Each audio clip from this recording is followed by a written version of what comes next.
Lucky for you, you have an editor to help you with the rewrite process. Before you write, the editor helps you by assigning the story. Now, you might come up with an idea on your own, or you might have it given to you. Your editor can help you plan the angle of the story. If you're covering the county fair, for example, how do you plan to tell it in a way that hasn't been told before? Your editor will estimate the scope of your story by telling you how many column inches you're expected to fill. The editor also anticipates packaging. That's everything that goes along with the story. Will it need photos, sidebars, charts, graphics, timelines? During the writing process, the editor will notify you of any new developments about the story. Monitor your speed to ensure the story will be turned in by deadline. Help you fine-tune your story by asking the right questions.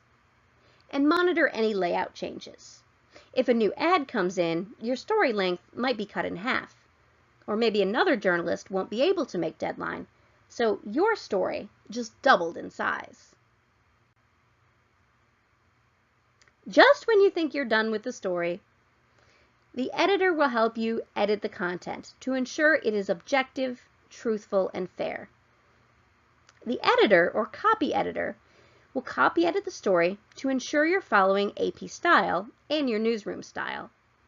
If there are any more layout changes, the editor will help cut or pad the story as needed. And finally, the editor will assign any follow-up stories.